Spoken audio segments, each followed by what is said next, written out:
visto reforzado a lo largo de estos últimos 7 años, sobre todo a partir de ese intento golpista. No sé hasta qué punto fue un golpe de... Bueno, existen muchas dudas en torno a ello. Después he dividido las distintas estrategias entre estrategias de líderes, entre estrategias de estados emergentes y entre estrategias de estados débiles. Entre estrategias de 3 líderes regionales, aquí tenía una duda, y siempre tengo un debate con algunos compañeros de la universidad, porque yo considero, o mi punto es que existen 2 líderes o 2 polos que aspiran al liderazgo regional, como son Arabia Saudí e Irán, y existe un tercer estado que tiene un peso considerable, pero creo que no tiene las condiciones para llegar o aspirar al liderazgo regional, como es el caso de Turquía. Independientemente de ello, Arabia Saudí ha liderado una corriente, una posición, y Irán y Turquía han liderado otra corriente y otra posición. Arabia Saudí, que tenía hasta el 2011, era el estado referente, el estado líder, el protagonista de la región. Desde el 2011 siempre ha liderado ese movimiento de actores estatales y no estatales en contra de cualquier movimiento de cambio, de renovación en el orden regional. Siempre se le ha caracterizado a Arabia Saudí como el líder de los no revolucionarios, porque entendía que cualquier cambio en el contexto regional iba a afectar a sus intereses. Sin embargo, Irán y Turquía, Irán más directamente, Turquía no tan directamente, han apostado por ese cambio en el orden regional para ampliar sus márgenes de influencia y para ampliar sus intereses. En la estrategia de estos 3 líderes, como digo, ha habido o se está dando un enfrentamiento, lo que se denomina un proxy war, entre Irán y Arabia Saudí. Una disputa hegemónica que también se ha calificado como guerra fría musulmana entre estas 2 grandes potencias, que son considerados los 2 estados que pueden tener una posición hegemónica en la región. Es importante señalar que, por ejemplo, Arabia Saudí e Irán hasta los años 70 fueron considerados los 2 pilares esenciales de la política estadounidense en la región, ni se los consideraban los 2 pilares gemelos, los 2 pilares en los que apoyarse, por ejemplo, para contener el comunismo en la región o para contener el fundamentalismo en la región. Sin embargo, esta situación se rompe totalmente en 1979 con la revolución de los ayatolás. Y se rompe la confianza que existía entre sauditas e iraníes, porque los ayatolás van a incorporar a su discurso una visión exterior en la que se proclaman como los defensores de los pueblos musulmanes y en la que se proclaman como los defensores ante el imperialismo americano. Esto choca directamente con la visión que tiene Arabia Saudí, que se proclaman a sí mismos, ya que tienen en su tierra la Meca y Medina, como los defensores de los verdaderos creyentes musulmanes. Estas diferencias ideológicas también chocan, por ejemplo, en su sistema político. Uno se autoproclama República Islámica, dirigida por unos ayatolás, y otro se proclama como una monarquía regida por la familia de los Saud, que se llaman a sí mismos los protectores de los santos lugares. Y también chocan, por ejemplo, en sus estrategias exteriores. Arabia Saudí ha estado toda su seguridad y defensa asociada a Estados Unidos, mientras que para Irán, Estados Unidos e Israel han representado sus principales enemigos. No obstante, en la política exterior iraní hay que hacer unas ciertas matizaciones que me gustaría abordar ahora. Desde la llegada de los ayatolás se han observado periodos en la política exterior iraní de mayor pragmatismo y otros de mayor ideología. Por ejemplo, en el caso de Ahmadinejad, durante sus 8 años de presidencia, Ahmadinejad tuvo un discurso exterior enormemente agresivo. Dirigido otra vez recuperando ese valor de soy el Estado que está aquí en contra del imperialismo norteamericano, el Estado que protege a todos los pueblos musulmanes. Sin embargo, Rouhani va a presentar una política exterior mucho más pragmática, sobre todo orientada a acabar con esa exclusión que sufría el país, tanto a nivel internacional como a nivel regional, y eso evoca ese acercamiento a Estados Unidos. Aunque Rouhani y Ahmadinejad han presentado unos caracteres totalmente diferentes, sí que es cierto que han seguido una misma línea de actuación en la región. Y esa misma línea de actuación ha sido la de aprovechar las ventanas de oportunidades que se ofrecían, por ejemplo, sobre todo a partir del año 2011 con la primavera árabe. Por ejemplo, en Irak, cuando cae Saddam Hussein en 2004, los iraníes ven la oportunidad idónea para introducirse en la política nacional iraquí y acabar de alguna forma con esa exclusión que sufrían, y sobre todo construir ese famoso eje chiita que se ha denominado así, aunque debería denominarse eje iraní, que le permita establecer una alianza con Irak, con Siria, con Líbano, incluso hasta en Gaza con Hamas. Sin embargo, por ejemplo, Siria, lo que en principio fue una guerra que podía tener efectos nocivos para los intereses iraníes porque eran aliados de Al-Assad, se ha convertido también en una ventana de oportunidades porque le han permitido ampliar los márgenes de influencia dentro de esa área.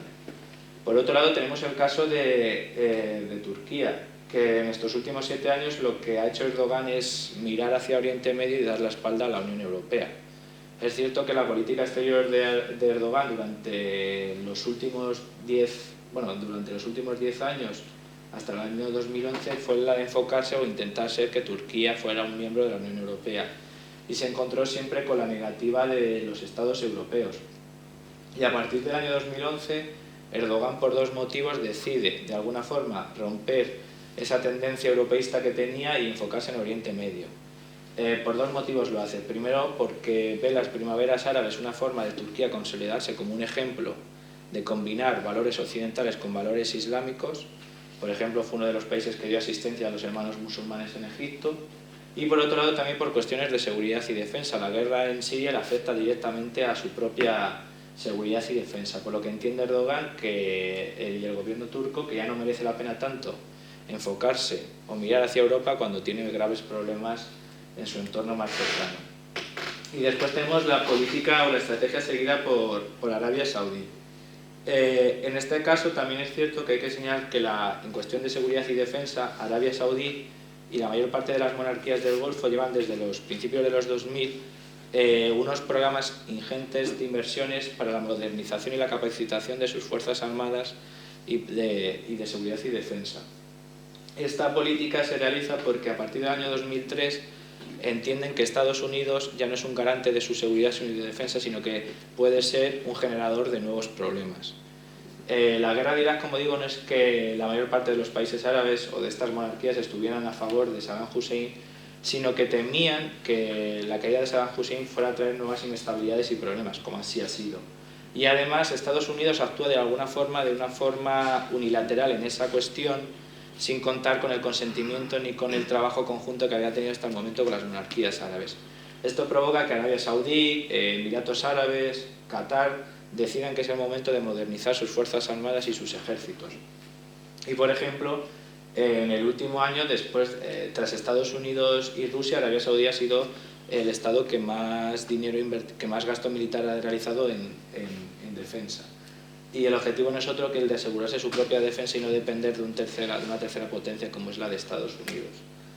Esta percepción también se nota a partir del año 2011 por 2 cuestiones. Por un lado, por la caída de Ben Ali en Túnez y por la caída de Mubarak en Egipto, que es un discurso que va a utilizar mucho Putin, por ejemplo, en Siria. ¿Qué ocurre con la caída de Mubarak en Egipto y por qué intranquiliza la mayor parte de los gobiernos de la zona? Intranquiliza porque Mubarak era un aliado de Estados Unidos y Mubarak, como otras monarquías y regiones de la zona, esperaban que Estados Unidos fuera a asistirle.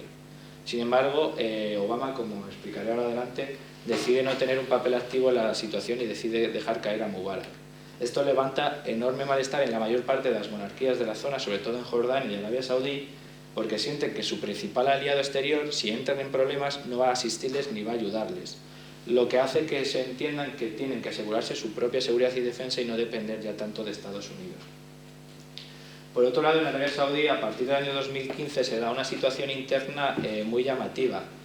Muere el rey Abdalá, que había sido el dirigente desde el año 2005, a quien se le había achacado que había tenido una política excesivamente pasiva, excesivamente precavida en la región desde el año 2011, y llega al trono el rey Salman y su joven hijo Mohammed bin Salman, que actualmente es uno de los políticos más determinantes en Oriente Medio.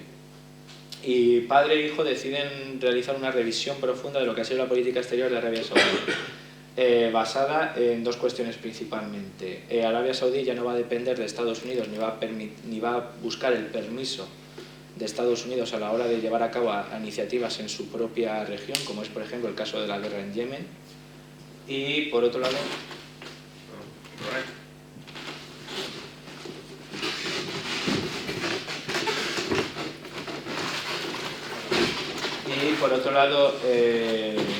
Y por otro lado, lo que va a decidir Arabia Saudí es que ya no va a tener esa actitud pasiva ante los cambios regionales, sino que se va a convertir en un motor de nuevas circunstancias regionales y de nuevos espacios. Por otro lado, tenemos el papel secundario de Egipto e Israel. Egipto, durante el liderazgo, y no me voy a extender mucho, durante el liderazgo de Nasser durante los 50 y 60 había sido el líder regional de la zona. Tras la desaparición de Nasser, los acuerdos con Israel, Egipto pasa a tener un papel de mediador, interlocutor regional, y se convierte en ese interlocutor entre los países árabes y las potencias extranjeras, y sobre todo en interlocutor entre los países árabes e Israel. Sin embargo, desde el año 2011 Egipto desaparece de la escena regional. Debido a los problemas internos que tiene tan importantes, Egipto decide, sobre todo el gobierno egipcio, decide centrarse en las cuestiones internas y de alguna forma desatender las cuestiones regionales y de la política exterior. Por ejemplo, para el-Sisi, que va a ser reelegido seguramente mañana, tiene tres objetivos primordiales. Uno son los de mejorar la economía nacional y otro es el de asegurarse la estabilidad interna. Por eso está desde hace 3 años una campaña sistemática para acabar con cualquier tipo de disidencia u oposición interna, lo que le permita asegurarse en el poder. Otro caso llamativo ha sido la estrategia que ha seguido el Estado de Israel. Durante décadas Israel ha sido, como decía anteriormente, el enemigo de la mayor parte de los países árabes. Sin embargo, las nuevas circunstancias han provocado que Israel, o las posiciones que tiene el gobierno de Netanyahu, le acerque a algunos países como Jordania o Arabia Saudí, sobre todo porque sigue esa máxima del enemigo de mi enemigo es mi amigo. Y eso, por ejemplo, le ha acercado a Arabia Saudí en sus objetivos de, por ejemplo, frenar el ascenso iraní, porque los dos lo perciben como su principal amenaza. De hecho, para Jordania y Arabia Saudí, realmente Israel nunca ha supuesto una gran amenaza como puede suponer Irán en la zona. Y después tenemos cuál ha sido el papel de las potencias extranjeras. Ya desde el año 2008, en la campaña electoral, Obama anunciaba que su política exterior iba a ser totalmente diferente a lo que había sido la política exterior de George Bush. Y en el año 2009, en marzo del año 2009, da un discurso en la Universidad del Cairo, que es bastante citado ese discurso, en el que marca sus nuevas prioridades, en la que anuncia que Estados Unidos no va a tener un papel activo en la región, que no va a participar directamente en las crisis de la región y en la que apuesta por una mayor cordialidad con Irán. Esta estrategia de Estados Unidos va a suponer y va a crear un enorme malestar entre sus dos principales aliados regionales, Israel y Arabia Saudí, que están en contra de ese acercamiento a Irán. Y además la guerra en Libia, la guerra en Siria o la guerra en Yemen ponen de nuevo de relieve que Estados Unidos no se quiere inmiscuir como se ha inmiscuido anteriormente en Irak o en Afganistán. Y como digo, eso va a crear nuevos malestares entre sus principales aliados. Por ejemplo, en el año 2012, cuando en Siria los opositores estaban ganando terreno al régimen de Bashar al-Assad, la estrategia de Turquía, de Arabia Saudí o de Qatar, que han sido los tres principales estados que han apoyado a los opositores, eran hacer participar a Estados Unidos de una forma más activa en la guerra de Siria. Sin embargo, Obama rechaza poner, como se dice, una bota sobre el terreno porque no quiere inmiscuirse en un segundo Irak o en un segundo Afganistán. Y después llega en el año 2017 llega Donald Trump, que durante la campaña electoral también había prometido un cambio de política exterior totalmente distinto a lo que había sido Barack Obama. Sobre todo por su discurso se desprende una mayor agresividad en torno a la cuestión iraní, pero sin embargo sobre el terreno no existen grandes cambios en torno a lo que ha sido la política de Barack Obama y la de Donald Trump. Existe un acercamiento al Estado de Israel. Durante el gobierno de Obama existían grandes diferencias con el gobierno de Netanyahu. Donald Trump mantiene unas relaciones más cordiales con Netanyahu. Donald Trump se ha acercado aún más a Arabia Saudí, sobre todo para cuestiones comerciales y económicas, pero sin embargo tampoco muestra una actitud decidida para involucrarse en conflictos como los de Yemen y los de Israel. De hecho, sus intereses están centrados en Asia-Pacífico y en la cuestión de Corea del Norte. Si hacemos un repaso de lo cual ha sido la estrategia de Estados Unidos, ya incluso desde el año 2006 con George Bush, la estrategia de Estados Unidos ha sido la de pivotar hacia Asia-Pacífico, porque para Estados Unidos sus intereses primordiales a escala internacional se están enfocando cada vez más en Asia-Pacífico y en el mar de China. Después tenemos otra potencia que ha llamado la atención, ha sido el caso de Rusia. Y como decía anteriormente, Rusia ha jugado un papel bastante llamativo porque se ha consagrado como el aliado externo que no deja caer a sus socios y a sus amigos. Cuando Bashar al-Assad, en el año sobre todo 2015, está en serios problemas con la oposición, Rusia decide darle un apoyo decidido a Bashar al-Assad. Y existen discursos de Vladimir Putin donde deja claramente que él no va a dejar atrás a sus aliados, algo que sí, por ejemplo, había hecho Estados Unidos, o entienden así la mayor parte de gobiernos de la zona. En la estrategia de Rusia sobre Oriente Medio no se puede entender si no se tiene una visión completa de lo que ha sido la política exterior rusa a escala internacional. Y es que desde Vladimir Putin entiende que Rusia posee las capacidades y los recursos para volver a ser una potencia mundial, y además no solo una potencia mundial, sino volver a consagrarse como una alternativa a Estados Unidos. Y para ello, entre otras cuestiones, Rusia no va a dejar atrás sus intereses, ya sea en el Cáucaso, ya sea en el Oriente Medio o ya sea en la frontera este de Europa. Y después, por otro lado, tenemos China. China, más allá del mar de China, que sí que muestra una cierta actitud directa o beligerante, sí que China en el resto de áreas del mundo suele mantener un perfil político muy bajo. Desde los años 90, por ejemplo, China se ha convertido en el principal comprador de recursos de petróleo y gas para las monarquías del Golfo, se está convirtiendo en uno de los principales suministradores de armamento para estos países, pero sin embargo China nunca se inmiscuye en las cuestiones políticas internas. Y esto resulta bastante cómodo para estos regímenes, porque por ejemplo la Unión Europea tradicionalmente en sus acuerdos comerciales con muchas de estas monarquías siempre hacía el paripé o no de presionar sobre cuestiones de derechos, de libertades, sobre cuestiones de democracia, de mayor aperturismo. Sin embargo, China, cuando cierra un acuerdo comercial con estos tipos de países, no se inmiscuye en el sistema político, no se inmiscuye en derechos o en libertades. Y para Oriente Medio sigue manteniendo ese perfil bajo político de no inmiscuirse en las dinámicas políticas. Y después tenemos el papel de la Unión Europea entendida como un actor en su conjunto. El problema de la Unión Europea durante estos años es que ha coincidido con una profunda crisis económica y con una profunda crisis política interna, lo que ha hecho que la Unión Europea de alguna forma desatienda las cuestiones que están pasando en Oriente Medio. Y también, por qué no decirlo, porque no existe un consenso dentro de la Unión Europea de cuáles deben ser las prioridades en política exterior y defensa sobre los países europeos, porque, por ejemplo, para un polaco, para cualquier país báltico, su prioridad y su principal amenaza es Rusia. Sin embargo, para países como España, Francia o Italia nos llama muchísimo más la atención lo que pueda ocurrir en el Magreb o en Oriente Medio. Y después tenemos una serie de estados que yo he denominado estados emergentes. Estados que han aprovechado de alguna forma la primavera árabe y estos últimos 7 años para ampliar sus márgenes de influencia y para ampliar sus intereses en la zona. Lo que ocurre con la mayor parte de estos estados es que ven, por un lado, que Estados Unidos, que ha sido su principal aliado y de alguna forma su tutor en cuanto a política exterior, desatiende la región, lo que les permite mayores márgenes de maniobra y de actuación. Y por otro lado ven como Arabia Saudí, que había sido el líder y para muchos de ellos también su tutor, por decirlo de alguna manera, en cuestiones internacionales, posee o da muestras de debilidad, lo que se ha aprovechado por estos países, sobre todo por ejemplo para Qatar, para ampliar su política exterior y para tener un mayor margen de maniobra.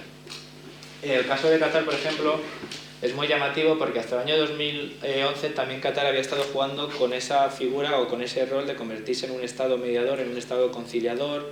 Por ejemplo, había trabajado en la cuestión de pacificar Sudán como mediador internacional en el conflicto de Sudán, y sin embargo en el año 2011 decide dar un paso más allá y ya no pasa a ser un mediador, un simple mediador, sino que forma a ser parte de muchos de los conflictos.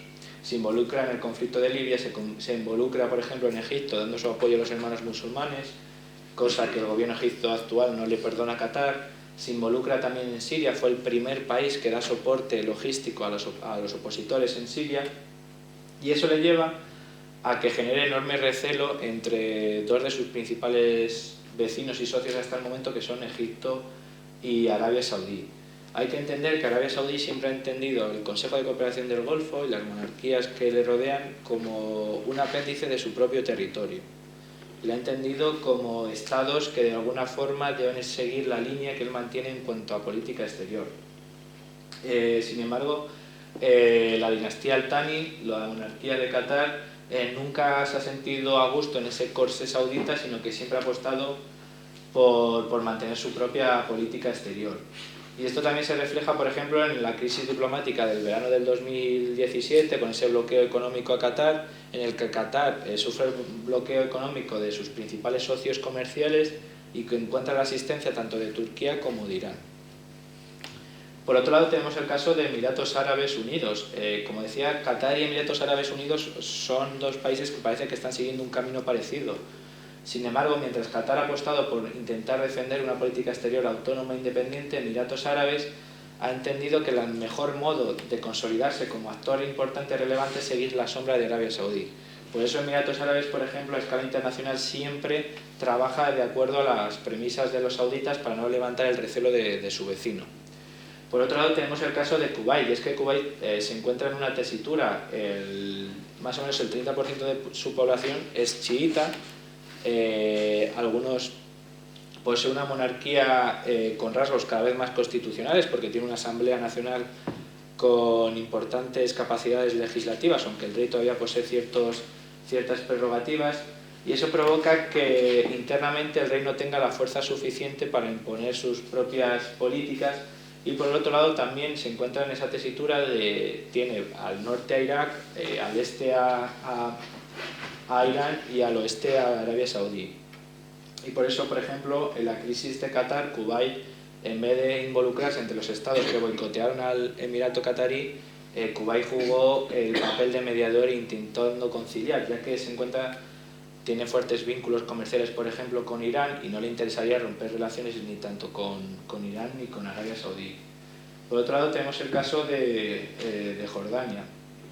Jordania se está intentando también consagrar, debido al vacío de poder de alguna forma que ha dejado Egipto, consagrar como ese mediador entre las potencias extranjeras y el mundo árabe, dando ese perfil de Estado árabe moderno, de Estado árabe moderador, de Estado árabe incluso que se conduce hacia una monarquía constitucional.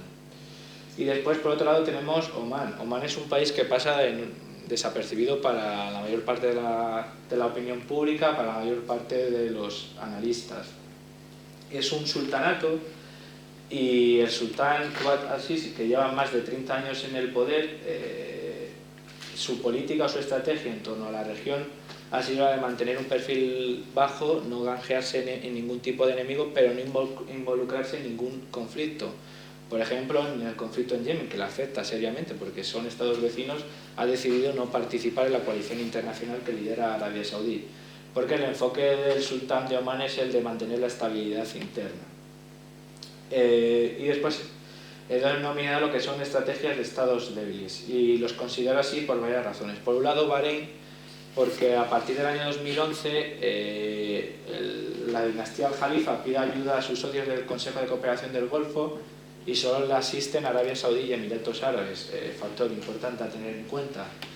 Y desde ese momento la dinastía al-Jalifa ha quedado básicamente tutelada por Arabia Saudí, que mantiene todavía tropas en el país, y la política exterior de Bahrein desde el año 2011 ha sido seguir las directrices que marca Arabia Saudí. Por eso lo marco como una estrategia de Estado débil. Por otro lado tenemos el Líbano. Como digo, es un escenario más entre la disputa entre sauditas e iraníes. Y no se puede decir que el Estado del Líbano tenga una política exterior marcada, porque depende mucho de las circunstancias regionales y de lo que ocurra en su entorno. De hecho, podríamos decir que, por ejemplo, el gobierno del Líbano va por un lado, que es el de asociarse con Arabia Saudí, y Hezbollah, que es un Estado dentro del Estado, va por otro, que es el de asociarse a Irán y a Siria. Y después tenemos Irak, que es un Estado débil porque existe todavía una tensión interna y una polarización social y política muy importante dentro del país, y porque los dos últimos presidentes, que son primeros ministros, que son de confesión chiita, se encuentran enormemente vinculados a Irán. Y después tenía que... no sé cómo vamos de... Y tenemos que ir cortando ahí. Vale. Ya está el embajador ahí. Vale, perfecto. Bueno, hablaba del conflicto en Siria y del conflicto en Yemen, y la cuestión palestina, pero mira, viene el embajador, así que como conclusiones finales, el horizonte que se presenta a Oriente Medio, tanto presente como a medio y largo plazo, es que poseemos un horizonte multipolar. Multipolar marcado primero por una disputa hegemónica entre Irán y Arabia Saudí, que están intentando construir en torno a ellos ejes y alianzas Pero por otro lado también tenemos una serie de países que intentan construir su propia política exterior más allá de cualquier dominio entre sauditas o iraníes.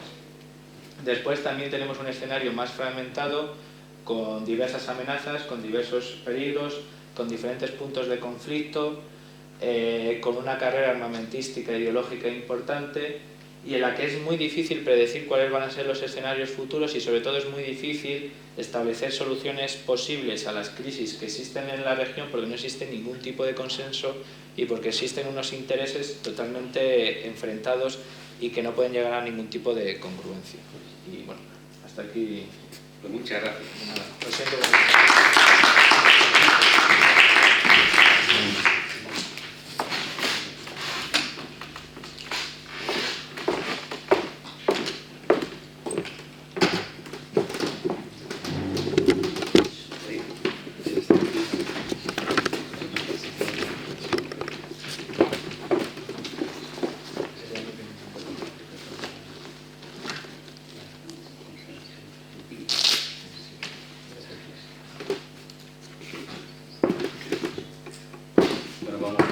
condecorarlo con nuestro cine, que es algo muy emblemático, pero además que es un homenaje a la cultura y a tu sabiduría. Muchas gracias.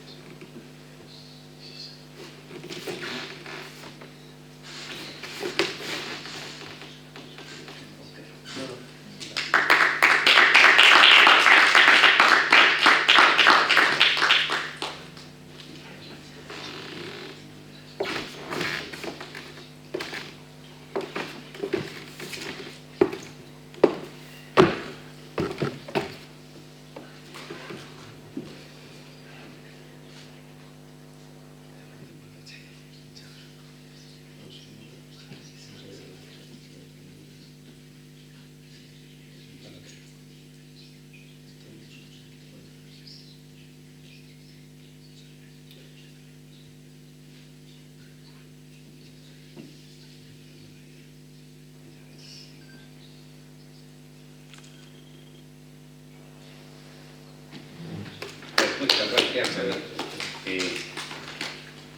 Esperamos el registro de cambiarlo. Cambiarlo porque es fundamental. Quedan unos pequeños